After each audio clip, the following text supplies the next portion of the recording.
आप सभी को राधे राधे, जय श्री कृष्णा।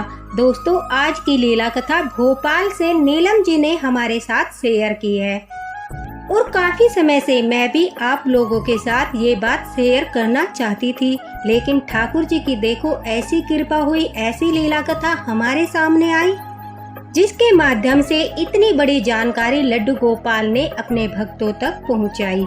लड्डू गोपाल की कृपा है कि उनकी वजह से भक्तों को इतनी सारी चीजों का पता चलता है, जिसके कारण वो अपनी सेवा में इन नियमों को अपनाते हैं और लड्डू गोपाल की सेवा का पूर्ण रूप से फल प्राप्त करते हैं। और हमारा उद्देश्य किसी की भावनाओं को ठेस पहुंचाना बिल्कुल भी नहीं है। हम भी यही चाहते हैं, ठाकुर जी के भक्त हैं, कि सभी लड्डू गोपाल भक्तों को उनकी पूजा पाठ का, उनकी सेवा का पूरा फल प्राप्त हो। इसी उद्देश्य के साथ हम ये लीला कथाएं आप लोगों के साथ शेयर करते हैं। तो चलिए सुनाते हैं यह प्यारी सी लीला कथा। नीलम जी जो लड्डू गोपाल भक्त है, नीलम जी के परिवार में उनके हस्बैंड, नीलम जी के 2 बच्चे और लड्डू गोपाल, छोटी सी फैमिली है। नीलम जी कहती है कि मैं 2 वर्षों से लड्डू गोपाल की सेवा कर रही हूँ। मेरी सास का कुछ समय पहले ही देहांत हो गया। मेरे ससुर जी की मृत्यु शादी से पहले ही हो चुकी थी, यानी जब नीलम जी की शादी हुई तो उनके ससुर जी नहीं थे, उनकी मृत्यु हो चुकी थी। उनकी केवल सास थी जिनका देहांत कुछ समय पहले ही हो गया। अब घर में सिर्फ और सिर्फ नीलम जी रहती थी। सारी जिम्मेदारी घर की जो थी उन्हीं के ऊपर थी। नीलम जी कहती है कि मैंने 2 वर्ष पहले ही लड्डू गोपाल को घर में विराजित किया और लड्डू गोपाल की सेवा करने लगी।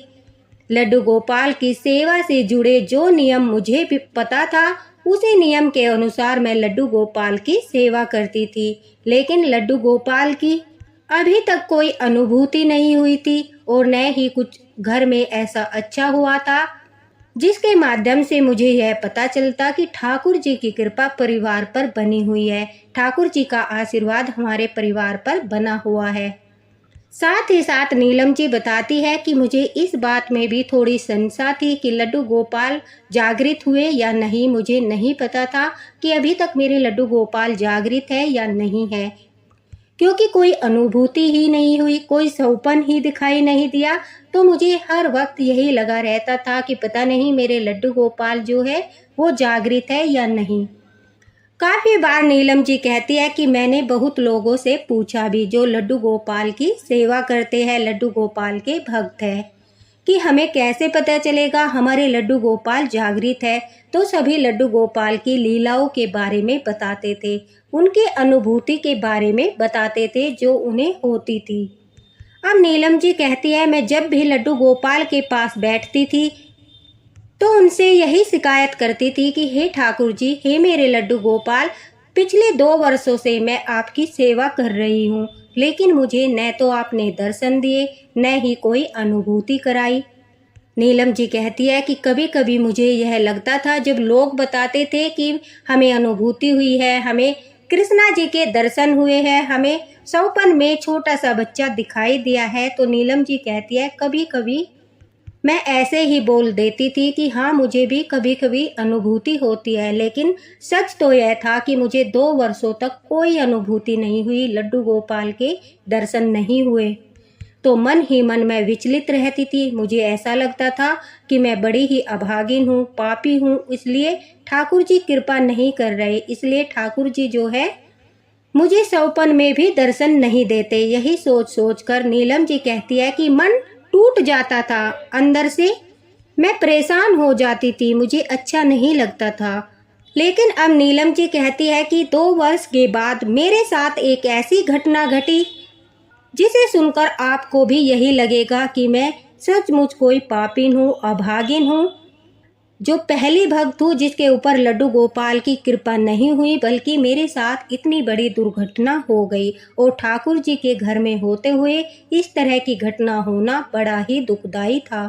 नीलम जी कहती है एक दिन मैं पूजा करने के बाद सुबह को जब लड्डू गोपाल को भोग लगाकर रसोई घर में अपने पति के लिए खाना बनाने लगी, उस समय अचानक से जो लड्डू गोपाल के सामने दीपक रखा था, उस दीपक से आसन में जो है आग लग गई।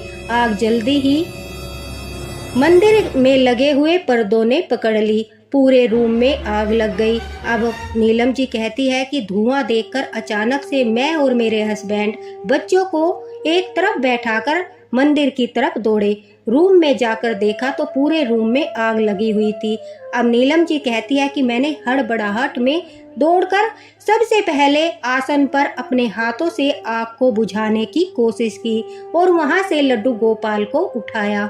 मुझे लगा कहीं लड्डू गोपाल न जल जाए, उन्हें पीड़ा न होने लगे, तो मैंने जल्दी से लड्डू गोपाल को वहां से उठाया और पूरे आसन को अपने हाथों से ठंडा करने की कोशिश की, मतलब कि आग बुझाने की कोशिश की। और उस कोशिश में नीलम जी कहती है मेरे दोनों हाथ बुरी तरह से जल गए।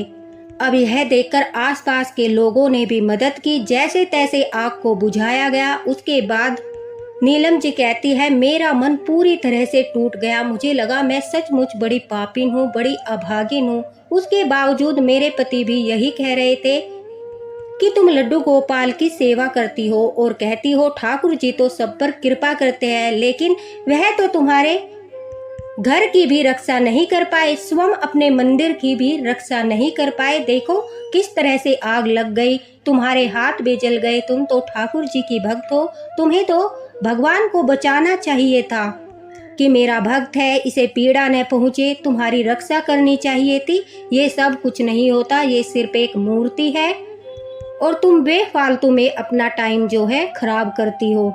अब इस तरह की बातें सुनकर नीलम जी कहती है मुझे बुरा भी लग रहा था और मेरा मन भी टूट रहा था। मुझे ऐसा लग रहा था कि कहीं न कोई गलती अवश्य है जो मुझे दिखाई नहीं दे रही है।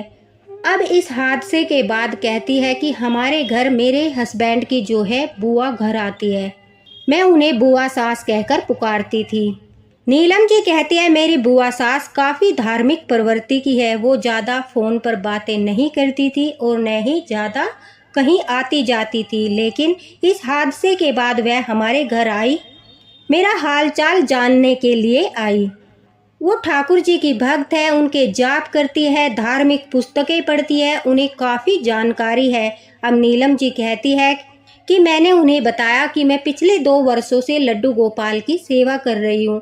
फिर मेरे साथ यह अनहोनी किस प्रकार से हुई, क्या मुझसे कोई भूल हो रही है, क्या मुझसे कोई चूक हो रही है। मैंने उन्हें लड्डू गोपाल की सेवा से जुड़ी काफ़ी बातें बताई तो उन्होंने मुझे समझाया कि ठाकुर जी की जो लीलाएं होती है वो इंसान की समझ से परे होती है। न जाने कब वो अपने भक्त को क्या संकेत देना चाहते हैं, क्या मार्गदर्शन करना चाहते हैं, यह कोई नहीं जानता। अगर वह किसी के साथ कुछ बुरा करते हैं, पहली तो बात वो बुरा नहीं करते, लेकिन उनके होने के बावजूद अगर कोई हादसा हो जाता है तो उसके पीछे कोई बहुत बड़ा कारण छिपा होता है। हो न हो, मुझे पूरा विश्वास है कि इस दुर्घटना के पीछे भी लड्डू गोपाल का कोई न कोई उद्देश्य अवश्य ही होगा। अब नीलम जी कहती है कि बातें करते करते काफ़ी रात हो चुकी थी। अब लड्डू गोपाल को बुआ जी ने विश्राम कराया और फिर हम भी आराम करने के लिए चले गए। सुबह होते ही सबसे पहले मैंने बुआ जी से रिक्वेस्ट की कि आप लड्डू गोपाल जी को स्नान करा दीजिए, क्योंकि मेरे दोनों हाथ जल चुके थे और मैं उन्हें स्नान नहीं करा सकती थी। इसलिए मैंने उनसे रिक्वेस्ट की और वो धार्मिक प्रवृत्ति की थी, ठाकुर जी की सेवा करती थी, तो उन्हें इस बात से काफ़ी खुशी हुई और उन्होंने कहा कि हाँ चलो मुझे बता दो कि कहाँ पर सामान रखा है, तुम किस तरह से स्नान कराती हो। अब नीलम जी कहती है जैसे ही मैंने बुआ सास को बोला कि आप पहले वहाँ से गंगा जल उठा लीजिए, उसके बाद यहाँ पर लड्डू गोपाल के स्नान का पात्र है, उन्हें स्नान करा दीजिए, उन्हें पोशाक आदि बताया। अचानक से वह आश्चर्यचकित हो गई और मुझे देखने लगी और बड़े ही आश्चर्य से उन्होंने पूछा क्या गंगा जल, क्या तुम लड्डू गोपाल को गंगा जल से स्नान कराती हो।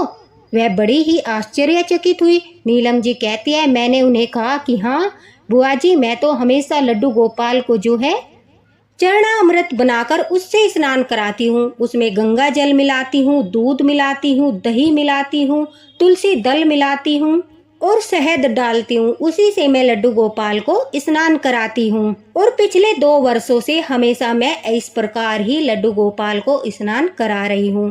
तभी नीलम जी कहती है कि मेरी बुआ सास ने मुझे बताया कि बहू तुम यह अनर्थ कर रही हो, ठाकुर जी को गंगा जल में स्नान नहीं कराया जाता, उनके चरणा अमृत में गंगा जल नहीं मिलाया जाता, उनके चरणा अमृत में सिंपल जल मिलाकर ही चरणामृत बनाना चाहिए। उनके स्नान कराने के चरणामृत में कभी भी गंगा जल नहीं मिलाना चाहिए, यह पाप होता है और तुम यह पाप एकादशी के दिन भी करती होगी।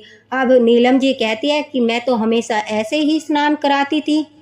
तो उन्होंने कहा तभी तो मैं कहूँ कि ठाकुर जी क्या भूल हो रही है बहू से, जो आप उसे दर्शन नहीं देते, अनुभूति नहीं कराते और उसके साथ कुछ भी अच्छा नहीं हो रहा है, इस तरह की घटनाएं हो रही है, अनहोनी हो रही है, तो बहू यही तुमसे बहुत बड़ा पाप हो रहा है। ठाकुर जी को गंगा जल में स्नान कराना बहुत बड़ा पाप होता है, क्योंकि गंगा जी जो है वो विष्णु भगवान के चरणों से निकली है और सभी जानते हैं कि जो लड्डू गोपाल है हमारे ठाकुर जी है वो विष्णु भगवान का ही अवतार है। अब बहू जब तुम उन्हें उन्हीं के चरणों के जल से स्नान कराती हो तो यह पाप नहीं तो क्या है? इस तरह का अनर्थ तुम कैसे कर सकती हो? आज तक तुमने इस बारे में मुझसे बात क्यों नहीं की?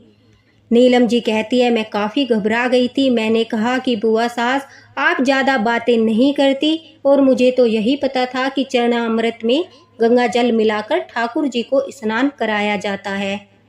तभी उनकी बुआ सास ने बताया कि ठाकुर जी को गंगा स्नान नहीं कराया जाता, नहीं उनके स्नान में गंगा जल मिलाया जाता। हाँ, अगर तुम्हें शिवलिंग पर जल चढ़ाना है तो तुम गंगा जल मिलाकर चरणामृत बना सकती हो, लेकिन ठाकुर जी श्री कृष्णा जी विष्णु जी के जितने भी अवतार हैं उन्हें गंगा जल से स्नान नहीं कराया जाता और यह बात बिल्कुल सत्य है दोस्तों, यह पाप होता है। अब आप लोग कहोगे कि तो गंगा जी तो जो है शिव जी की जटाओं से निकली थी, कहीं कहीं पर यह वर्णन होता है, तो इसकी सच्चाई आज मैं आपको बताती हूँ।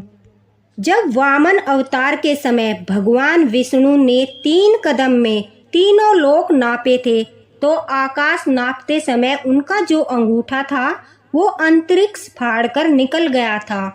तब ब्रह्मा जी ने उस अंगूठे को धोकर अपने कमंडल में रख लिया था, मतलब कि अंगूठे को धोकर जो जल था वो अपने कमंडल में रख लिया था। राजा सगर ने 60,000 पुत्र कपिल मुनि के साप से जलकर जो भस्म हो गए थे, जिनके उद्धार के लिए उनके परपौत्र भगीरथ ने तपस्या की थी। अब भगीरथ से प्रसन्न होकर ब्रह्मा जी ने गंगा को अपने कमंडल से छोड़ना स्वीकार किया था, लेकिन एक संदेह जताया कि गंगा को छोड़ने पर वेग जो था गंगा जी का वो बड़ा ही तेज था, तो गंगा के वेग से पृथ्वी जो है धरती फाड़कर अंदर समा जाएगी, यानी धरती नष्ट हो जाएगी। इसलिए ब्रह्मा जी ने भगीरथ को कहा था कि भगवान शंकर को प्रसन्न करो, वही एकमात्र ऐसे देवता है जो गंगा के वेग को रोक सकते हैं।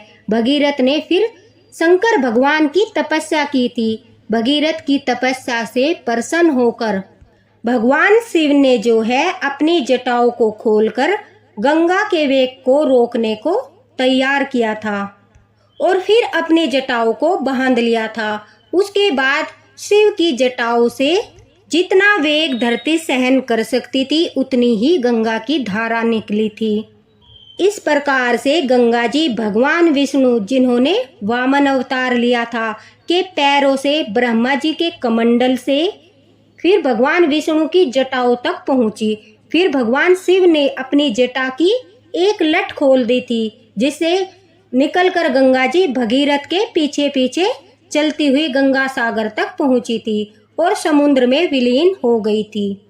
तो इस प्रकार से जो गंगा जी है वो भगवान विष्णु के पैरों का धोवन ही है जो गंगा कहलाती है। तो इसलिए कहते हैं कि गंगा जी जो असल रूप में जहाँ से गंगा जी उत्पन्न हुई थी, गंगा जी का जो वास्तविक रूप है वो है भगवान विष्णु के पैरों से गंगा जी निकली थी। और यह रहस्य ठाकुर जी के सभी भक्तों को पता होना चाहिए, लड्डू गोपाल के भक्तों को पता होना चाहिए कि लड्डू गोपाल को किस लिए गंगा जी में स्नान नहीं कराया जाता, गंगा जल से स्नान नहीं कराया जाता।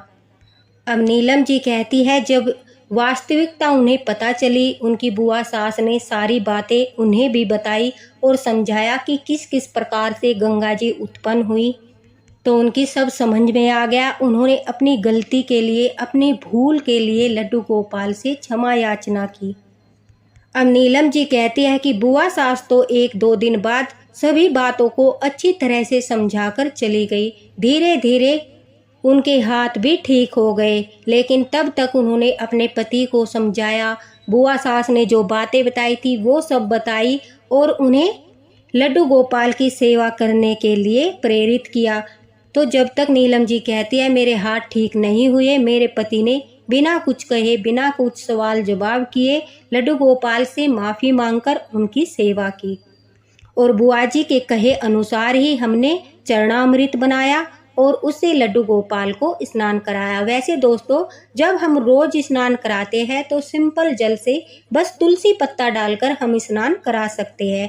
किसी विशेष अवसर पर जैसे जन्माष्टमी हुई, एकादशी हुई, कोई तीज त्योहार हुआ, कोई व्रत हुआ, उस दिन चरणामृत बनाकर हम लड्डू गोपाल को स्नान कराते हैं। उसमें हम सिंपल जल, तुलसी दल, दही, दूध और चीनी, या चीनी नहीं डालते तो शहद, इन चीज़ों को डालकर चरणामृत बनाकर उससे ही भगवान विष्णु के अवतार लड्डू गोपाल ठाकुर जी के बाल स्वरूप को स्नान कराना चाहिए। अब नीलम जी कहती है हमने प्रॉपर उसी तरह से, जिस तरह से बुआ सास ने बताया, लड्डू गोपाल की सेवा करना शुरू किया।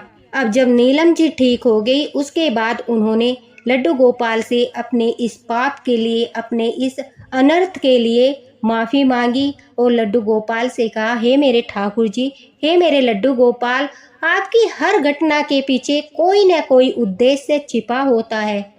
बस हमारा देखने का नज़रिया जो है वो गलत होता है। जब हम सब लड्डू गोपाल की सेवा करते हैं और हमारे साथ कोई दुर्घटना घटती है तो हमें ऐसा लगता है जैसे लड्डू गोपाल जो है वो हमसे नाराज है, हमारी सेवा स्वीकार नहीं कर रहे, लेकिन वो हर परिस्थिति में अपने भक्तों का मार्गदर्शन करना चाहते हैं।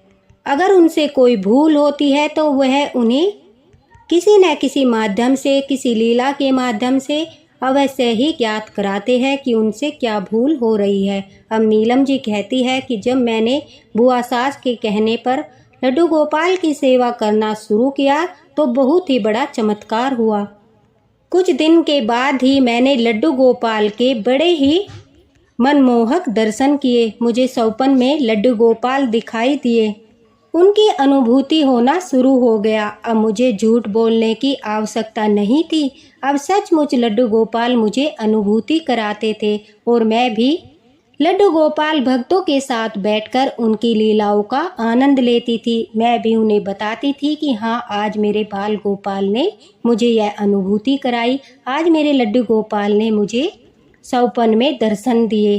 साथ ही साथ नीलम जी कहती है कि मेरे घर में भी अच्छी अच्छी खबरें आने लगी, हमारे व्यवसाय में भी उन्नति होने लगी। ठाकुर जी की कृपा और उनके आशीर्वाद से मेरे घर में हर तरह की खुशियाँ थी। मैंने फ़ोन लगाकर बुआ सास को भी धन्यवाद दिया कि उन्होंने मेरा मार्गदर्शन किया। शायद लड्डू गोपाल ने अपने भक्त को नीलम जी का मार्गदर्शन करने के लिए ही भेजा था। नीलम जी कहती है कि वह बहुत कम आती जाती है, कभी फ़ोन पर बातें भी नहीं करती, लेकिन जैसे ही यह दुर्घटना हुई तो वह 2-3 दिन के लिए उनके साथ रहने आई। और यह आश्चर्य से कम नहीं था, क्योंकि वह कहीं भी ज़्यादा दिनों तक नहीं रुकती, क्योंकि वह चाहती है कि वह अपने घर रहकर ही ठाकुर जी की सेवा करे।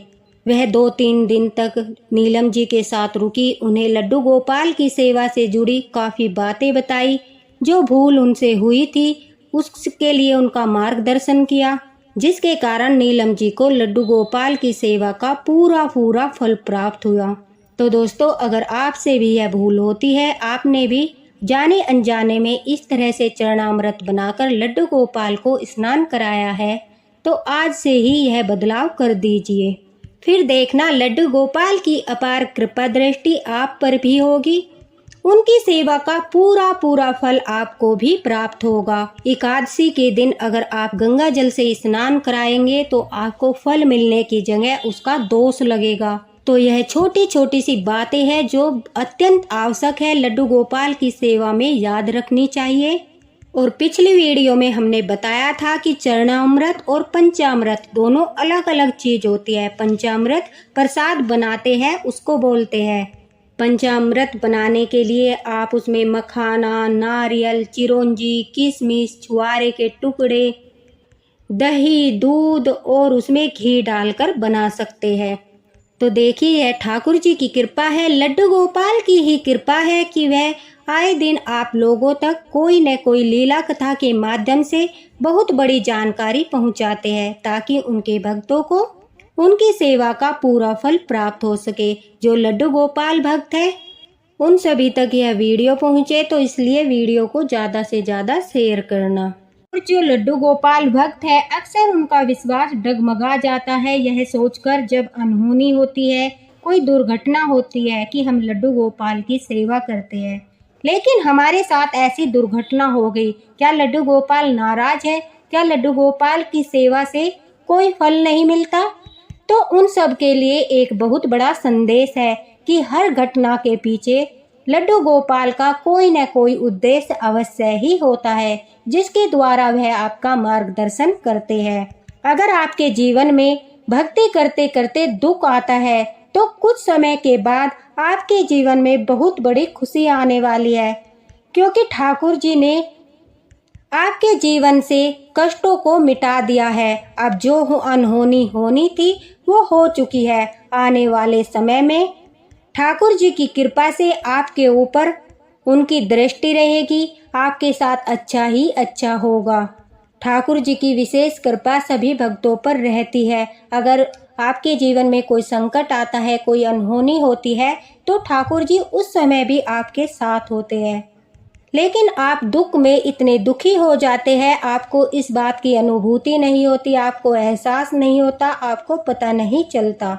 लेकिन कुछ समय के बाद आप देखते हो, आपको अपने आप ही विश्वास हो जाता है कि हाँ यह दुर्घटना इसलिए हुई थी। ठाकुर जी जो करते हैं वो अच्छे के लिए ही करते हैं। कुछ समय के बाद अचानक से हमें खुद ही ज्ञान हो जाता है कि ठाकुर जी जो करते हैं अच्छे के लिए ही करते हैं, क्योंकि इंसान अपना बुरा भला नहीं जानता। ठाकुर जी जानते हैं कि उनके भक्तों के लिए क्या सही है और क्या गलत है। अगर वह कष्ट देते हैं तो सुख भी वही देते हैं। इसी के साथ उन पर विश्वास बनाए रखिए, अपने विश्वास को डगमगाने मत दीजिए और जो छोटी छोटी गलतियां जाने अनजाने में होती है उन्हें दूर करके लड्डू गोपाल की सेवा का पूर्ण रूप से फल प्राप्त कीजिए। इसी के साथ राधे राधे, हरे कृष्णा। मिलते हैं लड्डू गोपाल की प्यारी सी लीला कथा के साथ, जिसमें लड्डू गोपाल का कोई संदेश अवश्य ही छिपा होगा। लड्डू गोपाल कोई न कोई मार्गदर्शन अवश्य ही करेंगे। इसी के साथ राधे राधे।